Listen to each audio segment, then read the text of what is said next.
जय श्री कृष्ण, राधे राधे, श्री परमात्मा ने नमः। श्रीमद् भागवत के दूसरे अध्याय का महात्म्य।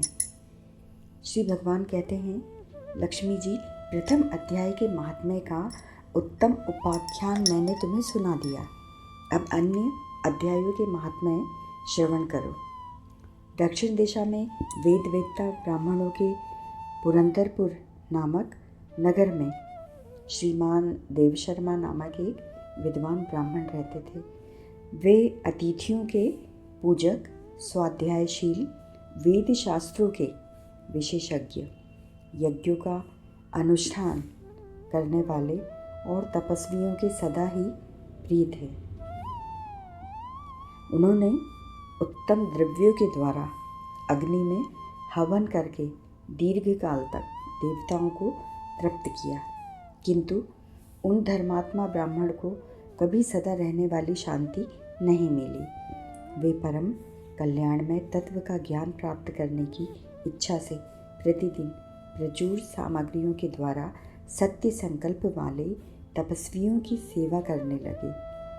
इस प्रकार शुभ आचरण करते हुए उन्हें बहुत समय बीत गया। तदंतर एक दिन पृथ्वी पर उनके समक्ष एक त्यागी महात्मा प्रकट हुए। वे पूर्ण अनुभवी, आकांक्षा रहित, नासिका के अग्रभाग पर दृष्टि रखने वाले तथा शांत चित्त थे। निरंतर परमात्मा के चिंतन में संलग्न हो वे सदा आनंद विभोर रहते थे। देव शर्मा ने उन नित्य संतुष्ट तपस्वी को शुद्ध भाव से प्रणाम किया और पूछा, महात्मन, मुझे शांतिमयी स्थिति कैसे प्राप्त होगी? अब उन आत्मज्ञानी संत ने देव शर्मा को सौपुर ग्राम के निवासी मित्रवान का, जो बकरियों का चरवाहा था, परिचय दिया और कहा, वही तुम्हें उपदेश देगा। यह सुनकर देव शर्मा ने महात्मा के चरणों की वंदना की और समृद्धिशाली सौपुर ग्राम में पहुंचकर उसके उत्तर भाग में एक विशाल वन देखा। उसी वन में नदी के किनारे एक शिला पर मितवान बैठा था। उसके नेत्र आनंद तिरेक से निश्चल हो रहे थे। वह अपलक दृष्टि से देख रहा था। वह स्थान आपस का स्वाभाविक वैर छोड़कर एकत्रित हुए परस्पर विरोधी जंतुओं से घिरा था। वहाँ उद्यान में मंद मंद वायु चल रही थी। मृगों के झुंड शांत भाव से बैठे थे और मित्रवान दया से भरी हुई आनंदमयी मनोहारिणी दृष्टि से पृथ्वी पर मानो अमृत छिड़क रहा था। इस रूप में उसे देखकर देव शर्मा का मन प्रसन्न हो गया। वे उत्सुक होकर बड़ी विनय के साथ मित्रवान के पास गए। मित्रवान ने भी अपने मस्तक को किंचित नवाकर देव शर्मा का सत्कार किया। तदंतर विद्वान देव शर्मा अनन्य चित्त से मित्रवान के समीप गए और जब उसके ध्यान का समय समाप्त हो गया, उस समय उन्होंने अपने मन की बात पूछी। महाभाग, मैं आत्मा का ज्ञान प्राप्त करना चाहता हूँ।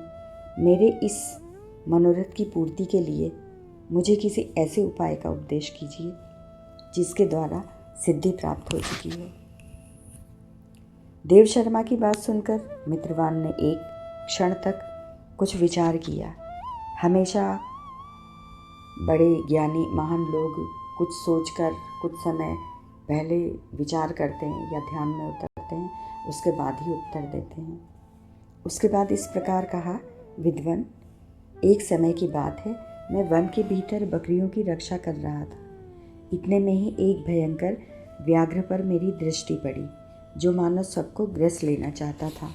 मैं मृत्यु से डरता था, इसीलिए व्याघ्र को जाते देख बकरियों के झुंड को आगे करके वहाँ से भाग चला, किंतु एक बकरी तुरंत ही सारा भय छोड़कर नदी के किनारे उस बाघ के पास बेरोक टोक चली गई। फिर तो व्याघ्र भी द्वेष छोड़कर चुपचाप खड़ा हो गया।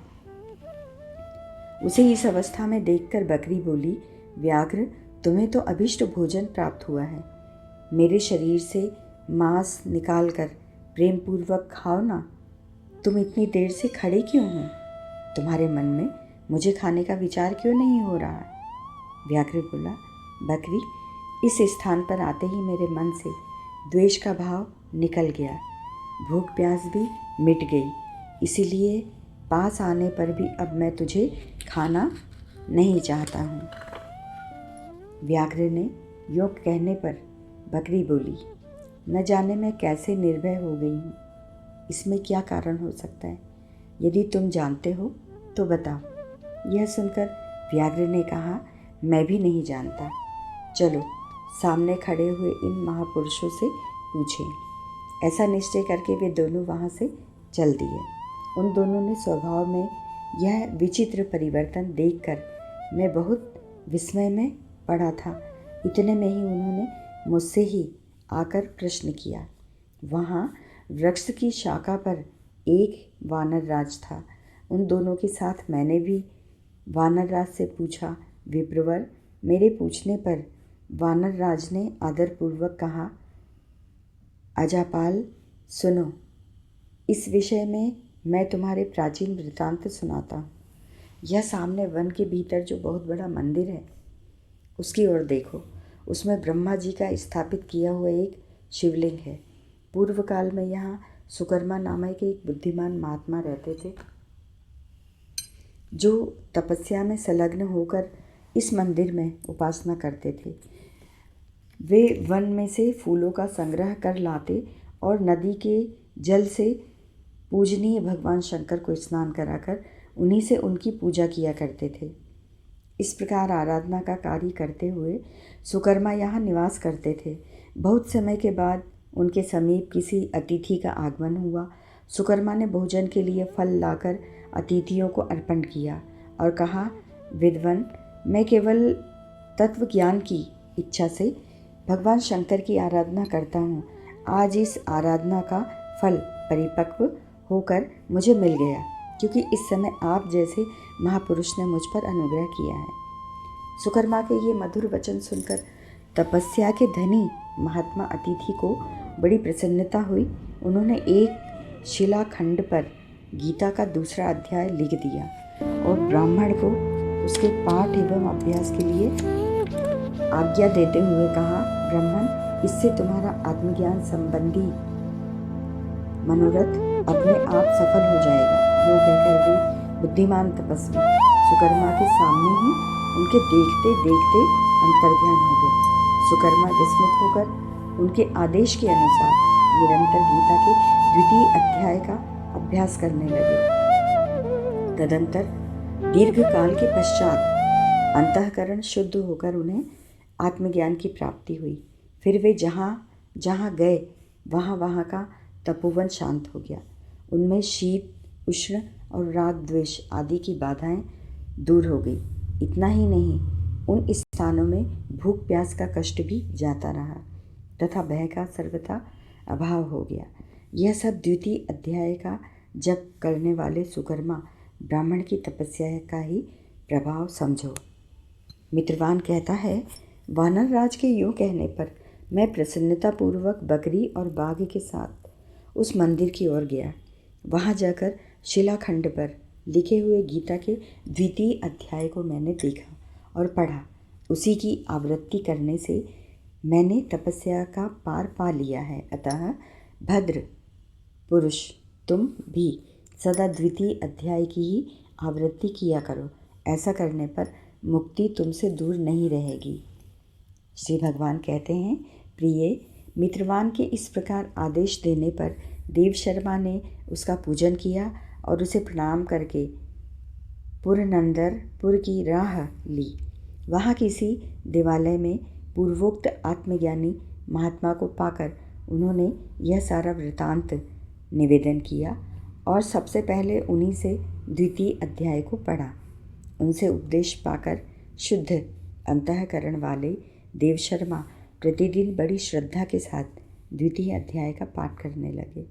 तब से उन्होंने अनवद्य प्रशंसा के योग्य परम पद को प्राप्त कर लिया। लक्ष्मी, यह द्वितीय अध्याय का उपाख्यान कहा गया। हरि ओम तत्सत।